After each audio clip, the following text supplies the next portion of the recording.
rue. Le master plan donne également lieu à un espace commercial sur l'avenue de la Liberté face au bâtiment Groupama. En tout, près de 2000 m² de commerce accessibles par tous les côtés. Restons au rez-de-chaussée et intéressons-nous aux 3 blocs restants. Le premier reste en relation directe avec le boulevard créé et donc se doit de recevoir des institutions accessibles au public et faites pour le public. C'est donc l'espace d'exposition dédié à l'architecture associé aux 2 institutions, l'Ordre des architectes et à la Maison de l'architecture qui y sont placés. L'administration de l'école se trouve au 1er et 2e étage du bloc étudié précédemment. Cela permet une proximité spatiale avec l'Ordre et la Maison de l'architecture. Elle est également proche des amphithéâtres pour faciliter l'organisation des conférences et possède un accès large et rapide sur le hall d'entrée.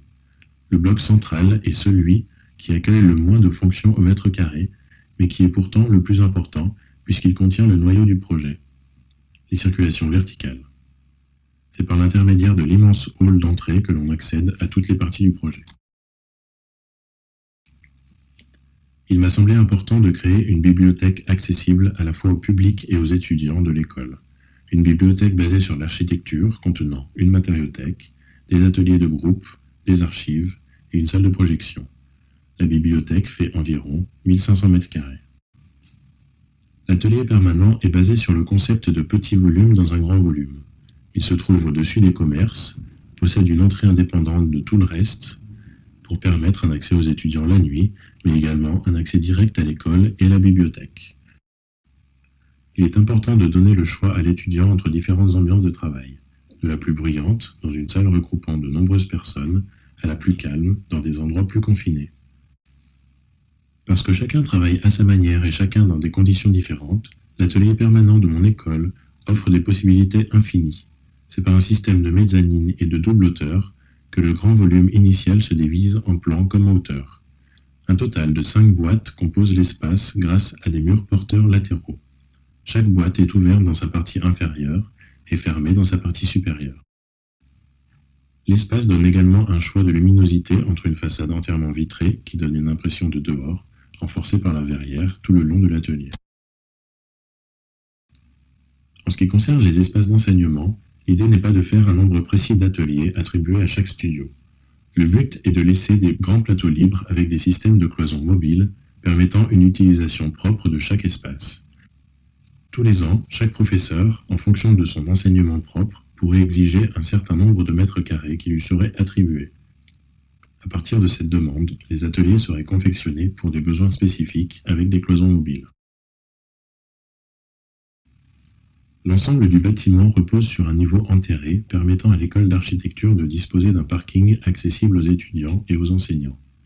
Le niveau parking est géré comme un niveau à part entière, avec des entrées et des sorties totalement indépendantes. C'est un énorme plan libre avec 2 îlots qui sont la continuité de certaines parties de l'école. Ces racines contiennent les archives générales de l'école, les locaux techniques généraux avec les systèmes de chauffage de ventilation réunis au même endroit. Tout ceci se trouve sous le hall. Sous les espaces d'exposition et l'ordre des architectes se trouve une extension de l'école utilisable par les étudiants.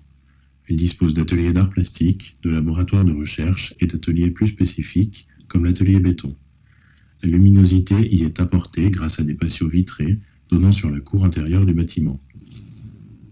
L'un se trouve au centre de l'espace général du parking et permet la sortie des piétons pour rejoindre l'entrée de l'ENSAM. L'autre se trouve entre les ateliers d'art plastique et donne sur la façade intérieure de l'espace d'exposition. Ces 2 patios donnent de la lumière au sous-sol, mais donnent également un relief à la cour intérieure. D'autres sorties piétonnes sont aménagées pour permettre l'accès aux endroits stratégiques du quartier, comme le boulevard urbain créé sur la rue de Claret. La structure du bâtiment est très simple. Elle se compose d'un ensemble de voiles béton porteurs qui sont placés sur les axes des Didier Pass. Ces voiles béton ne sont à aucun endroit percés, ils représentent le passage répétitif des gens entre les 2 quartiers, et se devaient d'être plats et de nature minérale comme des falaises. Ils soutiennent à tous les endroits du projet une structure secondaire en acier qui permet d'avoir sur les façades restantes des façades entièrement vitrées. Les façades comme celle de la bibliothèque ou du hall sont constituées d'une double rangée de poteaux contreventés, les uns avec les autres, par des tirants métalliques. La première rangée de poteaux contient les montants et les vitres, et la deuxième rangée possède un rôle beaucoup plus structurel. Ce système de façade est répété dans tout le bâtiment. Sur le bâtiment de 4 étages, les fenêtres toute hauteur et les panneaux pare-soleil coulissants en verre coloré créent un jeu de couleurs et de textures entre les surfaces mates, translucides ou transparentes. Chaque jour, chaque heure, les utilisateurs peuvent inventer de nouvelles compositions en variant les positions des panneaux coulissants.